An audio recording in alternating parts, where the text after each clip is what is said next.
Welcome to DawnCraft Echoes of Legends. It's a RPG mod pack. I've played this before, but they did a lot of major updates. So as you can see on the screen now, you actually have classes. I've kind of gone through some of the classes. It's just a mixture of warrior and some range classes, each kind of with their own skill sets, items. And the main two that I found that I think are viable options for me are going to be the Ronin class. Really just kind of running through. You get the katana, pretty good damage. But really some of the skills that this build or class has is you can prevent stamina use, you can guard range attacks, or you can regain stamina, when you dodge attacks. So a lot of that stuff will be good. Max stamina is 28, max health is 16. So the health isn't great to start. And then, you have your warrior, berserker, which kind of like sacrifices their own health in order to become stronger. Your tank, of course, a lot of health, but doesn't do a lot of damage, low stamina. Your Lansirr, pretty cool skill here to be able to kind of find weaknesses in opponents and then counterattacks. Roamer is going to be an archer. Brawler, fist to fist, allows stamina use for innate weapon skills, which I really don't know what that means. Astrologer, which is like your mage. So if I'm going to go melee, I'd go Ronin.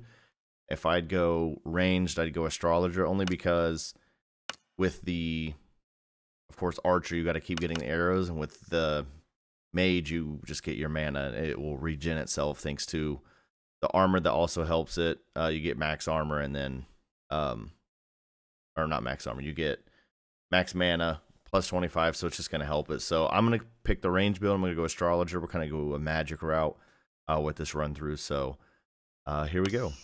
We'll jump right in. And we immediately have a dragon. The dragon will kill you immediately.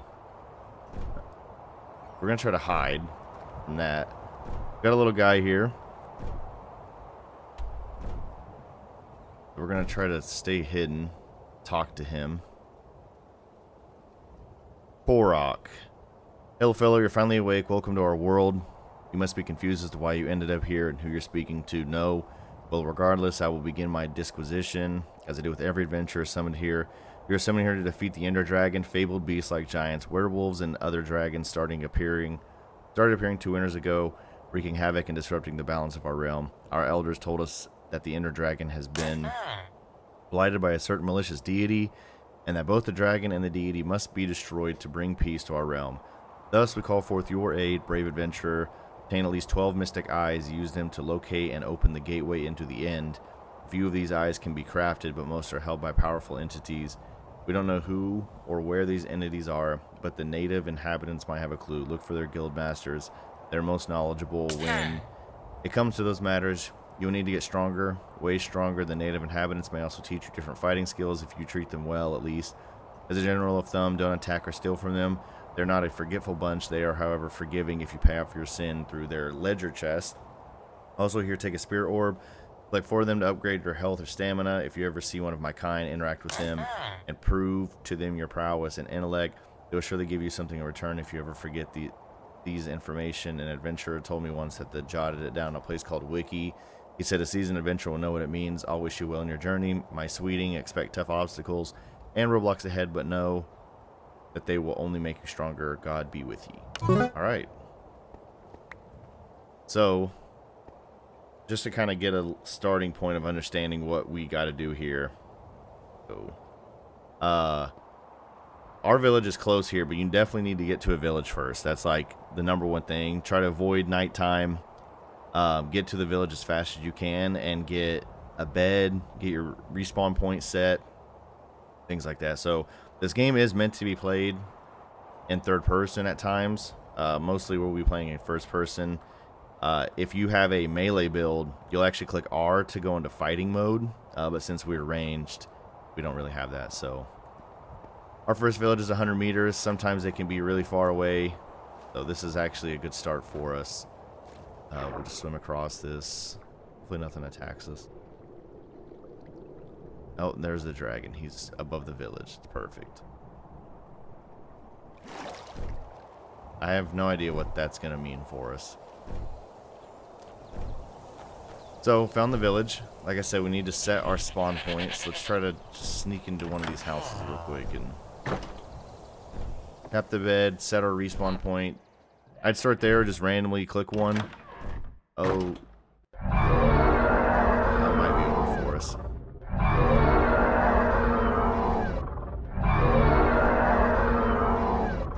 Oh no.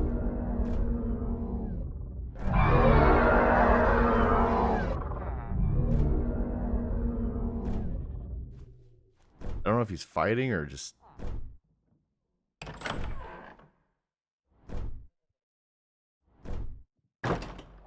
I think he only aggroes to us too. Hopefully he goes away. I don't know if we'll be able to fight a dragon yet. Hopefully that dragon's gone. Okay, so we found kind of a house just to set our spawn point in case anything bad happens. Second thing we got to look for is the Guildmaster's building, which I think I just seen it up here. So second step, definitely make sure your village has one. Not every single village has one. This is what you're looking for here. This right here is the Guildmaster's kind of section. So this is where like those quests and things you'll need to get to one of these. So like I was saying from Korok, that we can come up here, make sure nothing's in the inventory. You can right click the Guildmaster. There's no items in the way. Stand right here and see what we can get him. There he is, the Guildmaster. Welcome. Seems your first time visiting a guild. Would you like to take your first quest? We'll go ahead and accept our first quest. I don't think you'll be able to find the eyes in your current conditions. Come back to me once you've killed 10 pillagers. I'll give you something to prepare for you for your journey. So our first assignment is to kill 10 pillagers. In order to find them, thought you were an adventurer, fine, fetch me a piece of paper. I'll show you the whereabouts of the closest villager camp we know of. So, we have our first quest, but we're not really ready to embark on that kind of quest yet. So, what we need to do is kind of get a setup for ourselves here in order to kind of get going. Kind of like your traditional Minecraft setup. So, we got to find ourselves food. That's huge in this game. So hopefully, with most villages, they have a wheat farm. We'll look around. Hopefully we can find one in this one. Or at least areas that we can find food. Like there's pumpkins. Some of them also have like already farms set up. Or not farms, like cows, sheep, things like that.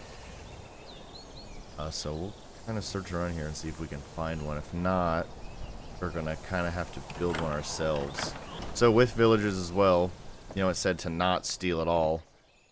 You can if they don't see you. So we're gonna jump in here, take some of this stuff. We did actually find an omnetic stone shovel of grasping. Has iron effectiveness against all blocks and or 16% durability. So we actually got a really good shovel.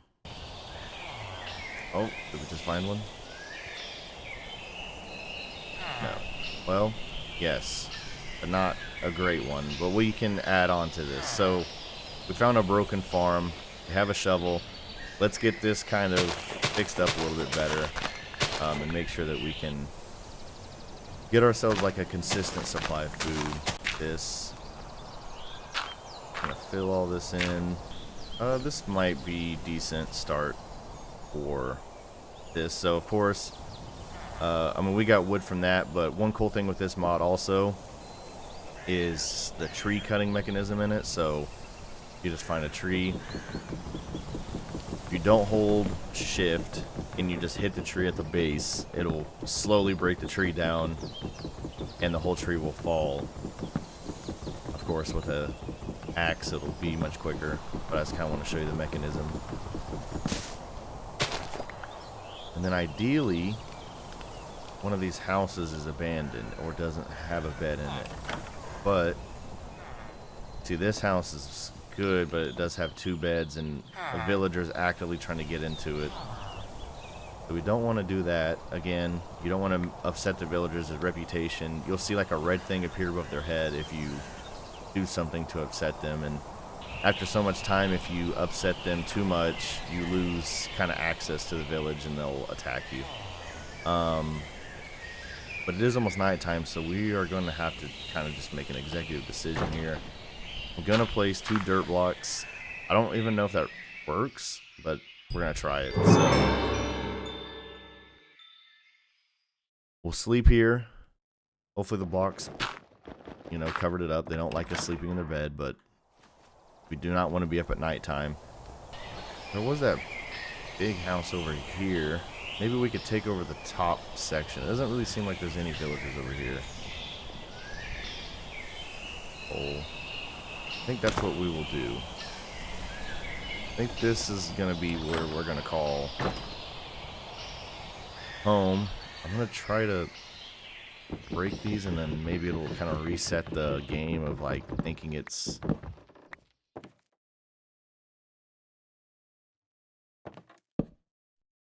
the villagers. Okay, so we have what is going to be our house right here. Put that chest back down. Kind of put some of our stuff in there that we found, so we kind of get a better idea of what to do. One thing I am going to do is, of course, let's get a crafting table going. Crafting table, get a pickaxe, and then we'll go get some cobblestone. It seems like we have a little... and nothing's just sitting in here. Looks like we have a little cave right here. Go ahead and get us a cobblestone axe here. Perfect. And then we'll get a cobblestone axe as well. And then what we're gonna do is create a ladder up to this. So no way. Oh, okay. I was very confused. Alright, we figured that out. So yeah, we're gonna do the ladder up here just to make sure that we're the only one that can get to this. Perfect. Oh yeah, we can heal ourselves. Let's see the heal spell. So when you pull up your book, you can click T. You can cycle through, or I think if you hold shift, you can cycle. Let's see the heal spell. Nice. Let's try to get some of this. Hopefully it'll all... yeah, we definitely need a torch here. Alright. Hopefully we'll plant these pineapples. And we definitely need to head to sleep again. So, we were getting our food source kind of better. I don't see any animal farming being able to be done here, so we might have to take that up on our own at some point of going and finding some, because the food does matter. So I'll kind of show you since we're talking about food here. So you go to your quest book, you do have quests that kind of explain, you know, a lot of the stuff in the game, but diet here is one that's actually like big. We have to go down this pathway, so we'll go down this. Diet's one of the biggest ones, and your food book will be one that will definitely kind of give you an understanding of like it actually matters what you eat to fight stuff. So right now we're just on bread. We have 0 food diversity, need to eat 6 more to activate benefits of the bread, and then it will show you how they kind of do things for you. If your food diversity becomes greater than this threshold, you'll get certain benefits based on like the types of food you're eating, and of course you need to like have vegetable, fruits, meat, all that stuff. So I think it's a furnace. Maybe it can be part of our wall. Do that. Furnace right here. So the idea here is, of course, just like normal. What you do in normal Minecraft of getting some resources, mainly iron, getting us some iron armor just in case. Of course, like we are in the magic realm of the game, but it's still ideal to do those kind of things, get yourself set up. And of course, like iron tools will help us, things like that, as we kind of venture into some of these different areas. Let me get these spread out in here a little bit. And with this, the Astrologer, so I think you can click R, it activates. Oh, you do have to click R still, so I lied earlier. So this will activate our ability to use our Ender teleport, which only takes one if you're just running in the direction. So you click it, and you can shift, kind of maneuver out. I didn't even know I had to click R. So we'll mine, try to get some of the stuff. For the next probably aspect of like what we're looking to do is, of course, we need to find pillagers. So of course with that we need paper. So I remember what paper. Oh, you can use mushroom, tree bark. How do you get tree bark? Take an axe. There we go. So you take your axe, you right click, and we got bark. Okay, well, it looks like spruce does not work. Or is it a different axe? Oh, we need a cutting board. Alright, we now have a cutting board. Let's come down here. Throw this on the ground. I think you just put a whole piece of wood on it, and then you right click it. There we go. Now we got... do this real quick. Alright, there we go. Now we'll put the 3 wood across, and we have paper.